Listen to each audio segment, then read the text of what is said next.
السلام عليكم ورحمة الله وبركاته. الحمد لله الذي نحمده ونستعينه ونستغفره ونؤمن به ونتوكل عليه أما بعد. அன்பிற்குரிய அல்லாஹுவின் நல்லடியார்களே, அன்பு சகோதரர்களே, நாம் தொடர்ச்சியாக பார்த்து வரக்கூடிய துஆக்களினுடைய திக்ருகளினுடைய தொகுப்பில் இன்று நாம் பார்க்க இருக்கின்ற விடயம் என்னவென்றால், இன்றைய தினம் ஜும்ஆவுடைய நாள் ஃபஜ்ருடைய தொழுகைக்கு பின் இந்த சூராவை நாம் ஓதுவோம். இந்த சூராவை ஓதுவதன் மூலமாக நாம் நினைத்த காரியங்களை அல்லாஹ் நிறைவேற்றி வைக்கின்றான். அதே போன்று பணத்தினுடைய வருகையை அல்லாஹ் அதிகரிக்கின்றான். தொழிலிலே அல்லாஹ் பரக்கத்தை ஏற்படுத்தி தருகின்றான். நல்ல வசதி வாய்ப்புகளை அல்லாஹ் உண்டாக்குகின்றான். அப்படிப்பட்ட மிகச்சிறந்த ஒரு சூறாவை தான் நாம் இன்றைய வீடியோவில் பார்க்க இருக்கின்றோம். அன்பார்ந்தவர்களே, அல்லாஹுவின் நல்லடியார்களே, அதிகமானோர் நம்முடைய சேனலை சப்ஸ்கிரைப் செய்யாமல் பார்த்து கொண்டிருக்கின்றீர்கள். நீங்கள் சப்ஸ்கிரைப் செய்து லைக் இடுவதன் மூலமாக நமது சேனலில் உள்ள வீடியோக்கள் இன்னும் பல சகோதரர்களுக்கு கொண்டு போய் சேர்க்கப்படும். அவர்கள் அதனை பார்த்து பயனடைந்தால் அதற்குரிய கூலியை அல்லாஹ் உங்களுக்கும் வழங்குவான். அன்பார்ந்தவர்களே, அல்லாஹுவின் நல்லடியார்களே, இன்றைய தினம் ஜும்ஆவுடைய நாளாக இருந்து கொண்டிருக்கின்றது. ஜும்ஆவுடைய நாள் ஃபஜ்ருடைய நேரம் மிகச்சிறந்த ஒரு நேரம், துஆக்கள் ஏற்றுக்கொள்ளப்படக்கூடிய நேரம். இந்த துஆக்கள் ஏற்றுக்கொள்ளப்படக்கூடிய நேரத்தில் அதிகமாக நாம் அல்லாஹ்விடத்திலே கையேந்துவோம். நிச்சயமாக அல்லாஹ் ஜல்ல சுப்ஹானஹு வ தஆலா நமக்கு உதவி செய்வான். ரசூலுல்லாஹி ஸல்லல்லாஹு அலைஹி வஸல்லம் அவர்கள் கூறினார்கள், இந்த ஜும்ஆவுடைய நாளில் ஒரு நேரம் இருக்கின்றது. அந்த நேரத்தில் நாம் கேட்கக்கூடிய துஆக்களை அல்லாஹ் ஏற்றுக்கொள்வதாக அல்லாஹ்வினுடைய தூதர் ஸல்லல்லாஹு அலைஹி வஸல்லம் அவர்கள் கூறினார்கள். அந்த நேரம் எதுவென்பது பற்றி இமாம்களுக்கிடையே கருத்து வேறுபாடுகள் இருக்கின்றது.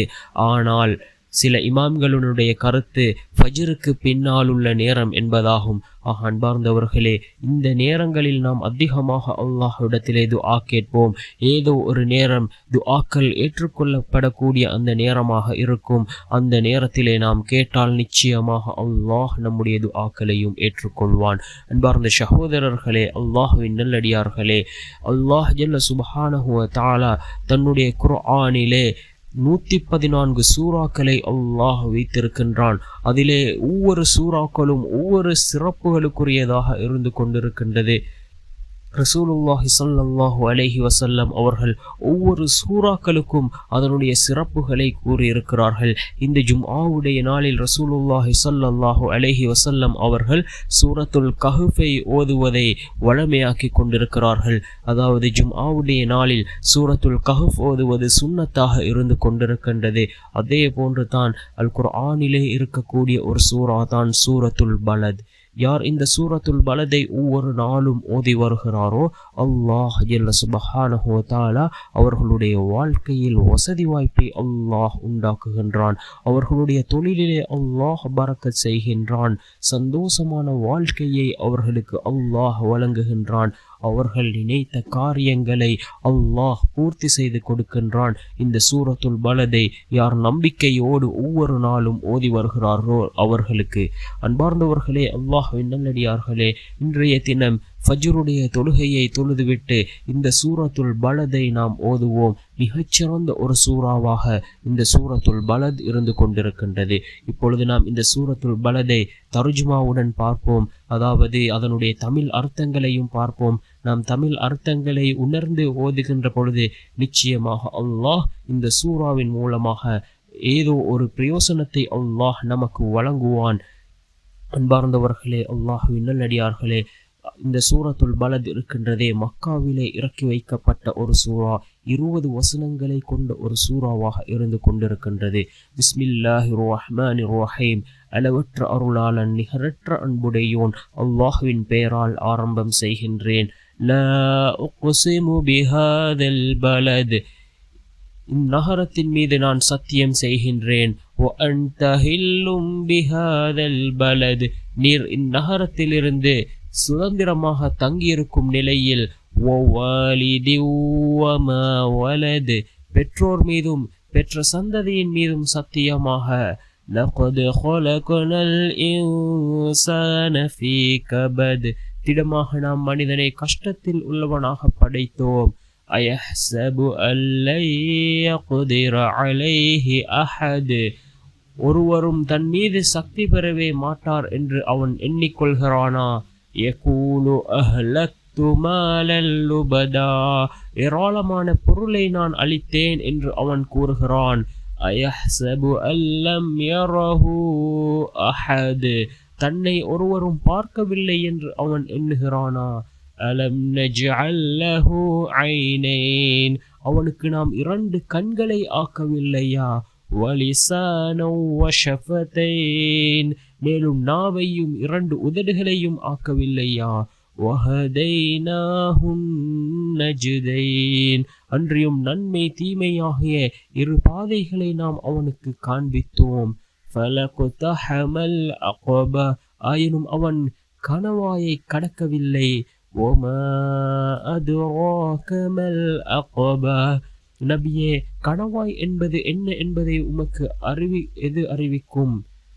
ஃபக்கு ரகப அது ஓர் அடிமையை விடுவித்தல். أو إطعام في يوم ذي مسغبة அல்லது பசித்திருக்கும் நாளில் உணவளித்தலாகும். யதீம ذا متقربة உறவினனான ஓர் அனாதைக்கோ. ஓ மிஸ்கீன ذا متربة அல்லது வறுமை மண்ணில் புரளும் ஓர் ஏழைக்கோ உணவளிப்பதாகும். ثم كان من الذين آمنوا وتواصوا بالصبر وتواصوا بالمرحمة பின்னர் ஈமான் கொண்டு பொறுமையை கொண்டும் ஒருவருக்கொருவர் உபதேசித்தும் கிருபையை கொண்டு ஒருவருக்கொருவர் உபதேசித்தும் வந்தவர்களில் இருப்பதும் கணவாயை கடத்தல் ஆகும். உலாஇக அஸ்ஹாபுல் மைமனா அத்தகையவர் தாம் வலப்புறத்தில் இருப்பார்கள். والذين كفروا بآياتنا هم أصحاب المشأمة ஆனால் எவர்கள் நம் வசனங்களை நிராகரிக்கின்றார்களோ அவர்கள் தாம் இடப்பக்கத்தை உடையோர். அலைஹிம் நாரும் முஸதா அவர்கள் மீது எப்பக்கமும் மூடப்பட்ட நெருப்பு இருக்கிறது என்று பொருள்படக்கூடிய இந்த சூரத்துல் பலத் மிகவும் சிறந்த ஒரு சூறாவாக இருந்து கொண்டிருக்கின்றது. நாம் அதிகமான சூறாக்களை ஓதுகின்றோம். ஆனால் அந்த சூறாக்களிலே அல்லாஹ் ஜல்ல சுப்ஹானஹு வ தஆலா எந்த விடயங்களை கூறுகின்றான் என்பது நமக்கு தெரியாது. இவ்வாறு நாம் அதனுடைய தர்ஜுமாவை தமிழ் அர்த்தங்களை எடுத்து நாம் வாசித்து பார்க்கின்ற பொழுது தான் அந்த சூறாவினுடைய அர்த்தங்கள் நமக்கு புரியும். அன்பார்ந்தவர்களே, அல்லாஹ்வின் நல்லடியார்களே, இந்த சூரத்துல் பலதை பாருங்கள், எந்த அளவுக்கு சிறந்த வசனங்களை கொண்டதாக இருந்து கொண்டிருக்கின்றது. இந்த சூரத்துல் பலதினுடைய ஒவ்வொரு வசனங்களும் ஒவ்வொரு மனிதனுக்கும் மிக முக்கியமானவையாக இருந்து கொண்டிருக்கின்றது. மிகவும் முக்கியமான விடயங்களை சொல்லக்கூடிய வசனங்களாக இந்த சூரத்துல் பலதினுடைய ஒவ்வொரு வசனங்களும் இருந்து கொண்டிருக்கின்றது. அன்பார்ந்தவர்களே, அல்லாஹ்வின் நல்லடியார்களே, இந்த சூரத்துல் பலதை ஓதுவோம். நிச்சயமாக அல்லாஹ் இந்த சூறாவின் மூலமாக நம்முடைய வாழ்க்கையில் உள்ள கஷ்டங்களை அல்லாஹ் நீக்குவான். சிறந்த நிம்மதியான ஒரு வாழ்க்கையை அல்லாஹ் நமக்கு அமைத்து தருவான். வல்ல நாயன் நம் அனைவரின் பாவங்களையும் மன்னித்து உயர்ந்த ஜன்னத்துல் ஃபிர்தௌஸ் என்ற சுவனத்தில் நம் அனைவரையும் ஒன்று சேர்ப்பானாக. ஆமீன்.